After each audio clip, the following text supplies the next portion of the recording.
आज से 12 साल पहले जब मैंने पहली बार मोल का कंसेप्ट पढ़ा था तो वो मेरे सर के ऊपर से गुजर गया था, क्योंकि मैं इस कंसेप्ट के लॉजिक को समझ नहीं पा रहा था। यानी कभी हम मोल को एक नंबर के साथ रिलेट कर रहे हैं और कभी हम उसे सब्सटेंसेस के मास के साथ रिलेट कर रहे हैं। और मुझे ये समझ नहीं आ रही थी कि क्या मोल एक नंबर है या एटम्स और मॉलिक्यूल्स का मास है। तो बजाय इसके कि मैं मोल के कंसेप्ट को लॉजिकली समझूं, मैंने कुछ ट्रिक्स और फार्मूला याद कर लिए और इन्हीं को उल्टा सीधा यूज़ करके मैं न्यूमेरिकल प्रॉब्लम्स को सॉल्व कर लिया करता था। लेकिन फिर कुछ साल के बाद जब मैंने आराम से बैठकर इन तीनों चीज़ों को आपस में लॉजिकली रिलेट किया, तो तब जाकर मुझे इस मोल के कंसेप्ट की समझ आई कि अच्छा, तो इसे मोल कहते हैं। और इस वीडियो में भी मैं कोशिश करूँगा कि जिस तरह मैंने खुद को लॉजिकली मोल का कंसेप्ट समझाया था, सेम उसी तरह आपको भी ये कंसेप्ट समझा सकूँ। लेकिन इससे पहले कि हम आगे चलें, मैं आपको ये बता देता हूँ कि मैंने इस वीडियो को किस तरह से डिवाइड किया है। सबसे पहले तो इस वीडियो के थ्योरेटिकल पार्ट में हम सिर्फ मोल के कंसेप्ट को डिस्कस करेंगे। यानी सबसे पहले हम ये देखेंगे कि हम मोल को एक स्पेसिफिक नंबर के साथ किस तरह से रिलेट करते हैं। फिर इसके बाद हम मोल को मास के साथ रिलेट करेंगे और ये समझेंगे कि हम मोल को यूज़ कैसे करते हैं, यानी मोल को और सब्सटेंसेस के मास को आपस में रिलेट करेंगे। फिर थ्योरेटिकल पार्ट के बाद हम इसी मोल के कंसेप्ट को इन 3 न्यूमेरिकल प्रॉब्लम्स पर अप्लाई करेंगे और इनको वन बाय वन सॉल्व करेंगे। और फिर जो ये लास्ट प्रॉब्लम है, ये तो इस सारी वीडियो का सबसे इंपॉर्टेंट पार्ट है, क्योंकि अगर हमें ये प्रॉब्लम सॉल्व करना आ गई तो हम मोल्स के रिलेटेड कोई भी प्रॉब्लम ईजिली सॉल्व कर लेंगे। तो अब बगैर टाइम वेस्ट किए हम मोल को समझना स्टार्ट करते हैं। अभी आपको स्क्रीन पर ये कुछ वर्ड्स नज़र आ रहे हैं। इन वर्ड्स को देखकर आपके माइंड में कुछ नंबर्स आ रहे होंगे। यानी डजन जो है वो किसी भी चीज़ के 12 पीसीस को रिप्रेजेंट करता है। एक दिन के अंदर 24 घंटे होते हैं और एक वीक में 7 दिन होते हैं। यानी समटाइम्स हम नंबर को किसी वर्ड के साथ अटैच कर देते हैं और फिर नंबर्स की बजाय हम उस वर्ड को यूज़ करते हैं। लेकिन हम ऐसा करते क्यों हैं? तो इसका आंसर है कि बजाय इसके कि मैं 84x 144 आवर्स और 49 डेज लिखूं, मैं इन सब नंबर्स को इस तरह भी लिख सकता हूँ, यानी 7 डजन ऑफ एक्स, 6 डेज और 7 वीक्स। और यही फ़ायदा है नंबर्स को वर्ड के साथ रिलेट करने का, यानी हम बड़े नंबर्स को भी ईजिली एक्सप्रेस कर सकते हैं। और केमिस्ट्री में तो हम इन नंबर से भी कहीं ज़्यादा बड़े नंबर्स यूज़ करते हैं। यानी अगर हमारे पास कार्बन 12 आइसोटोप का एग्जैक्टली 12 ग्राम मास हो, तो उस 12 ग्राम कार्बन 12 में 602 हेक्सिलियन एटम्स होंगे और ये एक अच्छा खासा बड़ा नंबर है। और फिर सोचें कि अगर हम इतने बड़े नंबर्स को डायरेक्टली अपनी न्यूमेरिकल प्रॉब्लम्स में यूज़ करें तो ऐसा करना हमारे लिए बहुत मुश्किल होगा। तो हमारी इस प्रॉब्लम को सॉल्व करने के लिए साइंटिस्ट ने मोल का कंसेप्ट इन्वेंट किया। जिस तरह एक दर्जन में 12 पीसीज होते हैं, सेम इसी तरह एक मोल में 602 हेक्सिलियन यूनिट्स होते हैं। वो यूनिट्स एटम्स हो सकते हैं, मॉलिक्यूल्स हो सकते हैं या आयंस हो सकते हैं। यानी अगर हमारे पास किसी भी चीज़ के 602 हेक्सिलियन यूनिट्स हों तो हमारे पास उस चीज़ का एक मोल होगा। और अगर हम इस 602 हेक्सिलियन के नंबर को साइंटिफिक नोटेशन यूज़ करते हुए कंडेंस करें तो हमारे पास 6.02 इंटू 10⁻23 आ जाएगा। और इस नंबर को हम एवोगाड्रोस कांस्टेंट कहते हैं। और यहीं पर आकर मैं कंफ्यूज हो गया था कि कभी हम इस 6.02 इंटू 10⁻23 को मोल कह रहे हैं और कभी हम इस नंबर को एवोगाड्रोस कांस्टेंट कह रहे हैं।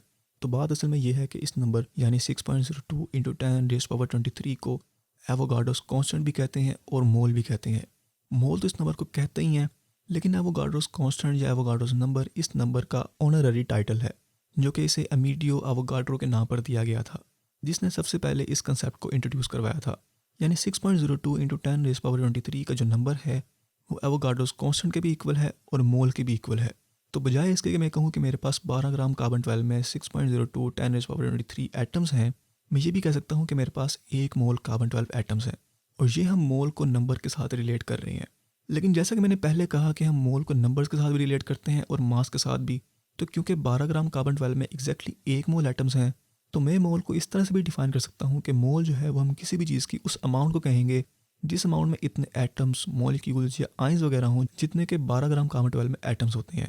यानी पानी का एक मोल 18 ग्राम का होगा और उस 18 ग्राम पानी में इतने मॉलिक्यूल्स होंगे जितने 12 ग्राम कार्बन 12 में एटम्स होते हैं। और सेकंड प्रॉब्लम मुझे इसी पॉइंट को समझने में आई थी कि कार्बन 12 का एक मोल 12 ग्राम का है लेकिन पानी का एक मोल 18 ग्राम का है, ऐसा क्यों है? तो इस पॉइंट को समझाने के लिए मैं सिर्फ आपको ये 12 टेनिस बॉल्स और 12 फुटबॉल्स दिखाऊंगा। लेफ्ट साइड पर 1 दर्जन टेनिस बॉल्स हैं और राइट साइड पर हमारे पास 1 दर्जन फुटबॉल्स हैं। तो आप मुझे बताएं कि कौन सा वाला दर्जन भारी है। ऑब्वियस सी बात है कि फुटबॉल्स का दर्जन टेनिस बॉल के दर्जन से भारी है। नंबर्स तो दोनों के सेम हैं, लेकिन क्योंकि फुटबॉल्स भारी हैं तो उनका दर्जन टेनिस बॉल के दर्जन से भारी होगा। और इसी वजह से पानी का एक मोल कार्बन 12 के एक मोल से भारी होता है, क्योंकि पानी के एक मॉलिक्यूल का मास एक कार्बन के एटम से ज़्यादा है। तो 18 ग्राम पानी और 12 ग्राम कार्बन 12 में नंबर ऑफ यूनिट्स तो दोनों के सेम है, लेकिन दोनों के एक मोल का मास डिफरेंट है। लेकिन अभी भी आप में से बहुत से लोगों के जहन में ये बात आई होगी कि हमें कैसे पता कि 12 ग्राम कार्बन 12 या 18 ग्राम पानी में 6.02 इंटू 10⁻23 एटम या मॉलिक्यूल्स हैं। तो ये वैल्यू रैंडम नहीं है, बल्कि एक्सपेरिमेंट के रिजल्ट में ये वैल्यू डिटरमिन की गई थी। लेकिन अभी हम उस एक्सपेरिमेंट को डिस्कस नहीं करेंगे क्योंकि वो काफ़ी कम्प्लेक्स एक्सपेरिमेंट है, और इस मास के कंसेप्ट को भी हम अभी थोड़ी देर में दोबारा डिस्कस करेंगे जब हम मोलर मास को डिस्कस करेंगे। तो यहाँ तक हमें ये तो पता चल ही गया है कि मोल होता क्या है, और हमने मोल को नंबर और मास दोनों के साथ रिलेट भी कर लिया है। नेक्स्ट हम ये डिस्कस करते हैं कि हम इस मोल के कंसेप्ट को यूज़ कैसे करेंगे।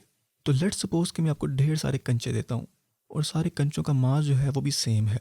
फिर मैं आपसे कहता हूँ कि आप मुझे 30 दर्जन कंचे गिन कर दें। 30 दर्जन कंचे यानी 360 कंचे गिनना कौन सा आसान काम है, लेकिन आप अपना मैथमेटिकल माइंड यूज़ करते हैं और जल्दी से 1 दर्जन कंचों का मास वेट बैलेंस से मेजर कर लेते हैं। फिर उसके बाद आप ये देखने के लिए कि 30 दर्जन कंचों का मास क्या होगा, आप 30 दर्जन को 1 दर्जन कंचों के मास से मल्टीप्लाई कर देते हैं और आपको 30 दर्जन कंचों का मास पता लग जाता है। और फिर आप अगेन जल्दी से 900 ग्राम कंचे तोल कर मुझे दे देते हैं कि ये 900 ग्राम कंचे जो हैं वो एक्जैक्टली 30 दर्जन है।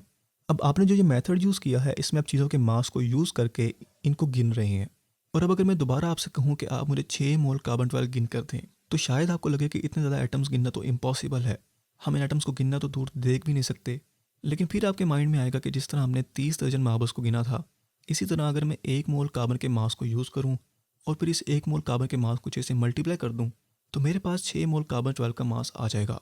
और अगर मैं वेट बैलेंस से 72 ग्राम कार्बन मेजर कर लूँ, तो ये 6 मोल्स ऑफ कार्बन 12 होंगे। तो अगर तो आपने अपने माइंड में यही मेथड सोचा था, तो कंग्रेचुलेशन, आपको मोल का कंसेप्ट समझ में आ गया है। और यही बेसिक कंसेप्ट है जो मुझे स्कूल में समझ नहीं आ रहे थे, और बस मैंने रट्टा मार कर डेफिनेशंस और फार्मूलास वगैरह को याद कर लिया था। लेकिन फिर उसके बाद जब मैंने इस कंसेप्ट को लॉजिकली अंडरस्टैंड किया, तो मुझे इन फार्मूलास को याद रखने की ज़रूरत ही नहीं पड़ी। यानी मोल के रिलेटेड न्यूमेरिकल प्रॉब्लम्स को सॉल्व करने के लिए सिर्फ एक फार्मूला यूज़ होता है, ये वाला।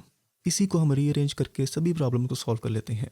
यहाँ पर हमारी मोल की बेसिक अंडरस्टैंडिंग तो कंप्लीट होती है, लेकिन हमने यहीं पर बस नहीं करनी, हमने इस कंसेप्ट को भी एडवांस लेवल तक समझना है, क्योंकि ये केमिस्ट्री के फंडामेंटल्स में से एक बहुत इंपॉर्टेंट फंडामेंटल कंसेप्ट है। और अभी मोल्स के रिलेटेड और भी काफ़ी क्वेश्चंस पेंडिंग है। नेक्स्ट क्वेश्चन जो हमारे माइंड में आया था वो ये था कि कार्बन 12 के 1 मोल का मास उसके एटॉमिक मास के इक्वल ही क्यों है। सिर्फ हमने रिलेटिव एटॉमिक मास के आगे ग्राम लगा दिया और ये कार्बन 12 के 1 मोल का मास बन गया। तो ये बात हमने याद रखनी है कि किसी भी सब्सटेंस के 1 मोल का मास उसके relative atomic mass, molecular mass या फार्मूला मास के इक्वल होगा। यानी 1 मोल एल्यूमिनियम एटम्स का मास 26.98 ग्राम है और एल्यूमिनियम का एटॉमिक मास भी 26.98 है। इसी तरह पानी के 1 मोल का मास 18.01 ग्राम है और पानी का मॉलिक्यूलर मास भी यही है। फिर नमक जो हम यूज़ करते हैं उसके 1 मोल का मास 58.44 ग्राम है और नमक का फार्मूला मास भी सेम यही है। और मोलर मास भी इसी को कहते हैं, यानी किसी भी चीज़ के 1 मोल का मास। लेकिन आप में से बहुत से लोग ये सोच रहे होंगे कि किसी भी चीज़ के 1 मोल का मास उसके एटॉमिक मास या मॉलिक्यूलर मास के इक्वल ही क्यों है। तो इस क्वेश्चन को मैं आपको मैथमेटिकली समझाता हूँ, लेकिन एक इंपॉर्टेंट बात पहले ही बता दूँ कि ये एक्सप्लेनेशन समझने के लिए एटॉमिक मास का कंसेप्ट समझना बहुत ज़रूरी है। मैं कोशिश तो करूँगा कि एक्सप्लेनेशन इजीली अंडरस्टैंडेबल हो, लेकिन एटॉमिक मास और रिलेटिव एटॉमिक मास का कंसेप्ट होने से आप अच्छी तरह से इसे अंडरस्टैंड कर सकेंगे। तो मोलर मास हम किसी भी चीज़ के 1 मोल के मास को कहते हैं, जिसे हम ग्राम्स में लेते हैं। और अगर हम ऑक्सीजन आइटम्स के 1 मोल का मास कैलकुलेट करना चाहें तो हम ये फार्मूला यूज़ करेंगे, यानी ऑक्सीजन के 1 एटम के एटॉमिक मास को हम 1 मोल में जितने एटम्स हैं उससे मल्टीप्लाई कर देंगे और यही ऑक्सीजन के 1 मोल का टोटल मास होगा। ये तो अब आपको अच्छी तरह याद है कि किसी भी चीज़ के 1 मोल में एवोगाड्रोस कांस्टेंट जितने नंबर्स होते हैं और ऑक्सीजन का एटॉमिक मास जो है वो 15.999 है। तो अगर हम इन सभी वैल्यूज़ को अपनी इक्वेशन में ऐड करें तो हमारी इक्वेशन इस तरह से बन जाएगी। अब क्योंकि मोलर मास को हम ग्राम्स में लेते हैं, तो हमें इस यूनिफाइड एटॉमिक मास यूनिट को ग्राम्स में कन्वर्ट करना पड़ेगा और इसके लिए हमें सारी इक्वेशन के साथ ये कन्वर्जन फैक्टर मल्टीप्लाई करना होगा, जो कि यूनिफाइड एटॉमिक मास यूनिट को ग्राम्स में कन्वर्ट कर देगा। अब आपने गौर से इस इक्वेशन में जितने भी यूनिट्स यूज़ हो रहे हैं उन्हें देखना है। सबसे पहले तो क्योंकि फ्रैक्शन में दोनों साइड्स पर यूनिफाइड एटॉमिक मास यूनिट है, तो इसे हम इक्वेशन से रिमूव कर देंगे। इसी तरह एटम्स को भी हम इक्वेशन से रिमूव कर देंगे और फिर जो दो नंबर्स हैं अगर हम इन्हें आपस में मल्टीप्लाई करें तो 1 आएगा। और अब अगर हम इस इक्वेशन को सॉल्व करें तो हमें ये आंसर मिलेगा, यानी मोलर मास का यूनिट ग्राम पर मोल है और उसकी वैल्यू जो है वो एटॉमिक मास के इक्वल ही है। और यहाँ पर हमारा मोल का थ्योरेटिकल कंसेप्ट कंप्लीट होता है। और अब हम अपने कंसेप्ट को यूज़ करते हुए डिफरेंट न्यूमेरिकल प्रॉब्लम्स को सॉल्व करेंगे। लेकिन सबसे पहले अभी तक हमने जो कुछ सीखा है उसे इक्वेशंस की फॉर्म में कन्वर्ट कर लेते हैं। सबसे पहले ये तो हमें पता है कि 1 मोल जो है उसमें 6.02 × 10⁻23 यूनिट्स होते हैं और इस नंबर को हम एवोगाड्रोस कांस्टेंट भी कहते हैं। फिर उसके बाद हमने इस इक्वेशन को भी डिस्कस किया था कि जिसमें हम किसी भी चीज़ के टोटल मास को मोल्स के साथ रिलेट करते हैं और अगर हमने किसी भी सब्सटेंस के गिवन मोल्स में present number of particles calculate करने हैं तो हम इस इक्वेशन को यूज़ कर लेंगे। फिर आखिर में अगर हम इस सेकंड इक्वेशन को रीअरेंज करें तो हमें ये दोनों इक्वेशंस मिलेंगी और अब हम इन पांचों इक्वेशंस को यूज़ करते हुए मोल्स के रिलेटेड कुछ न्यूमेरिकल प्रॉब्लम्स को सॉल्व करेंगे। तो हमारी फर्स्ट प्रॉब्लम है ये।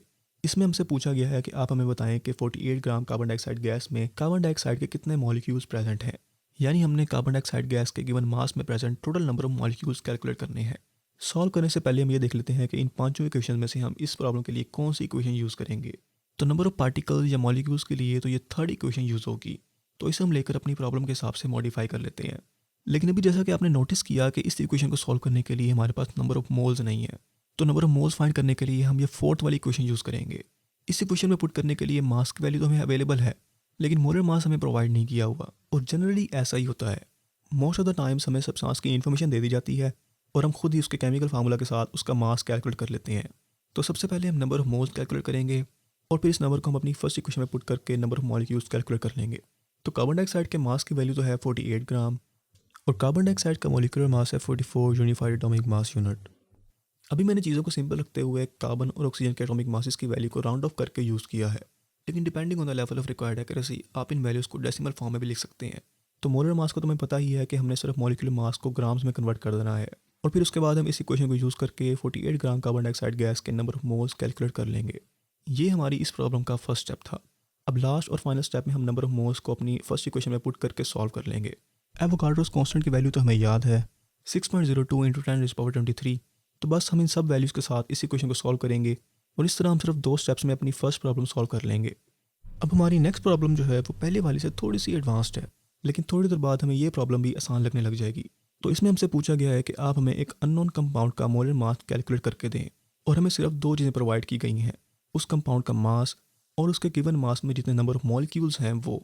तो मोलर मास फाइंड करने के लिए हम अगेन अपनी उन इक्वेशन को देखेंगे कि कौन सी इक्वेशन हम यूज़ कर सकते हैं। जो नंबर 5 इक्वेशन है उससे मोलर मास तो फाइंड कर सकते हैं, लेकिन हमारे पास उस कंपाउंड के नंबर ऑफ मोल्स नहीं है, तो हम अगेन अपनी इक्वेशन में से नंबर ऑफ मोल्स कैलकुलेट करने के लिए कोई इक्वेशन चूज़ करेंगे। फोर्थ इक्वेशन से हम नंबर ऑफ मोल्स तो कैलकुलेट कर सकते हैं, लेकिन इसके लिए हमें मोलर मास रिक्वायर्ड है और वही तो हमने फाइंड करना है, तो इसे हम यूज़ नहीं कर सकते। लेकिन जो थर्ड इक्वेशन है हम उसे यूज़ कर सकते हैं, लेकिन हमें इसको थोड़ा सा मॉडिफाई करना होगा। नंबर ऑफ मॉलिक्यूल्स तो हमें दिए हुए हैं, नंबर ऑफ मोल्स हमने फाइंड करने हैं, तो हम इस सारी इक्वेशन को रीअरेंज करेंगे और अब हमारी ये equation number of moles calculate करने के लिए रेडी है। नंबर ऑफ मॉलिक्यूल्स तो हमें पता ही है, एवोगाड्रोस कांस्टेंट हमें याद है, और इन दोनों वैल्यूज़ को डिवाइड करने के बाद हमें नंबर ऑफ मोल्स मिल जाएंगे। और अब फाइनल स्टेप में हम इनकी वैल्यूज़ को अपनी फर्स्ट इक्वेशन में पुट कर लेंगे और सॉल्व करने के बाद हमें अपने अननोन कंपाउंड का मोलर मास मिल जाएगा। अब अगर हम एक स्टेप और आगे जाएं तो हम हमारे अननोन कंपाउंड का नाम भी फाइंड कर सकते हैं, लेकिन अभी के लिए इतना ही काफ़ी है। और अब हमारी थर्ड और फाइनल न्यूमेरिकल प्रॉब्लम जो कि एक्सपर्ट लेवल की है, लेकिन अगर आप यहाँ तक आ गए हैं तो आप भी मोल के कंसेप्ट में एक्सपर्ट हो ही गए होंगे, तो ये प्रॉब्लम भी सॉल्व करना आपके लिए ईजी होगा। तो चलें अब हम इस आखिरी प्रॉब्लम को भी आराम से सॉल्व कर लेते हैं। इस न्यूमेरिकल प्रॉब्लम में हमें बताया गया है कि अगर हम हाइड्रोजन गैस को ऑक्सीजन की प्रेजेंस में बर्न करें तो पानी बनता है, और अगर हमारे पास 12 ग्राम हाइड्रोजन गैस पड़ी हुई हो तो इस 12 ग्राम हाइड्रोजन गैस को बर्न करने के लिए हमें कितनी ऑक्सीजन गैस रिक्वायर्ड होगी। तो फर्स्ट स्टेप में हम अपनी न्यूमेरिकल प्रॉब्लम के डिफरेंट पार्ट्स को हाईलाइट करते हैं। ये जो स्टेटमेंट है ये हमें सिर्फ हमारी प्रॉब्लम का कॉन्टेक्स्ट बता रही है, इसलिए ये सिर्फ एक फिलर स्टेटमेंट है और इतनी इंपॉर्टेंट नहीं है। फिर ये जो है ये प्रॉब्लम की मेन स्टेटमेंट है, और जो रिएक्शन है ये हमारी प्रॉब्लम को सॉल्व करने के लिए कॉम्प्लीमेंट्री है। तो अगर हम इस इन्फॉर्मेशन के साथ अपनी प्रॉब्लम को रिफ्रेश करें तो वो कुछ इस तरह बन जाएगी, और इसी स्टेटमेंट के साथ अब हम अपनी प्रॉब्लम को सॉल्व करेंगे। ऑक्सीजन गैस का मास कैलकुलेट करना है तो हम अपनी इक्वेशन में से ये सेकंड इक्वेशन ले लेंगे और अपनी स्टेटमेंट के हिसाब से इसे मॉडिफाई कर लेंगे। ऑक्सीजन के मास को हम स्मॉल m से रिप्रेजेंट करेंगे, इसी तरह मोल्स की भी हम एब्रीविएटेड फॉर्म यूज़ करेंगे और मोलर मास को भी हम कैपिटल M से रिप्रेजेंट करेंगे। मोलर मास ऑफ ऑक्सीजन तो जैसे हमने पहली प्रॉब्लम्स में फाइंड किया था वैसे ही फाइंड कर लेंगे, लेकिन ऑक्सीजन गैस के मोल्स हमें नहीं पता, और यहाँ पर हमें प्रॉब्लम के साथ जो कम्प्लीमेंट्री केमिकल इक्वेशन प्रोवाइड की गई थी वो काम आएगी। इस केमिकल इक्वेशन में ये तो हमें पता है कि ये हाइड्रोजन, ऑक्सीजन और पानी के केमिकल सिंबल्स हैं, लेकिन इन सिंबल्स के लेफ्ट साइड पर जो नंबर्स हैं ये उन सब्सटेंसेस के नंबर ऑफ मोल्स हैं, और अगर किसी सिंबल के साथ कोई नंबर नहीं है तो इसका मतलब है कि इस रिएक्शन में उसका 1 मोल यूज़ हो रहा है। यानी ये इक्वेशन हमें ये बता रही है कि हाइड्रोजन के 2 मोल्स ऑक्सीजन के 1 मोल के साथ रिएक्ट करके पानी के 2 मोल्स बना रहे हैं। तो अब अगर हम हाइड्रोजन और ऑक्सीजन गैस के नंबर ऑफ मोल्स की रेशो को देखें तो वो कुछ इस तरह से होगी, यानी 2 और 1 की रेशो। और अगर हम इस रेशो को 2 से डिवाइड करें तो हमें पता लगेगा कि इस रिएक्शन में ऑक्सीजन के मोल्स की रेशो हाइड्रोजन के मोल की रेशो से हाफ है। और अगर हम इसे जनरलाइज फॉर्म में लिखें तो ये रेशो इस तरह से बन जाएगी, यानी अगर हम किसी भी केमिकल रिएक्शन में हाइड्रोजन के नंबर ऑफ मोल्स फाइंड कर लें तो उसको हाफ करने के बाद हमें ऑक्सीजन के नंबर ऑफ मोल्स मिल जाएंगे। और अब हमारे लिए सिचुएशन क्लियर हो गई है। हम इस न्यूमेरिकल प्रॉब्लम को 3 स्टेप्स में सॉल्व करेंगे।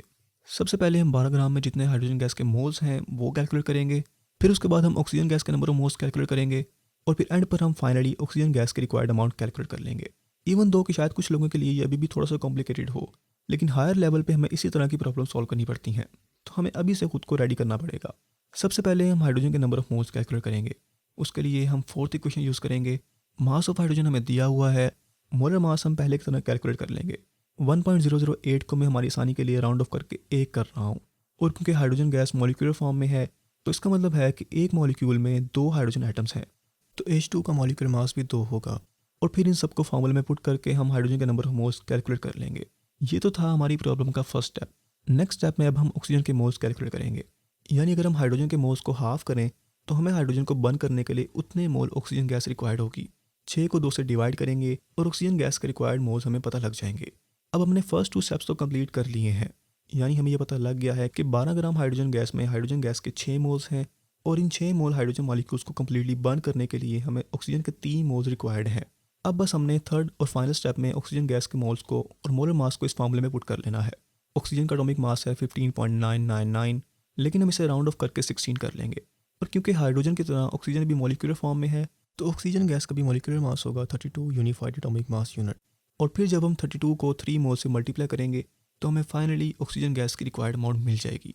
यानी अगर हमारे पास 12 ग्राम हाइड्रोजन गैस हो तो उसे कम्प्लीटली बर्न करने के लिए 96 ग्राम ऑक्सीजन गैस रिक्वायर्ड होगी।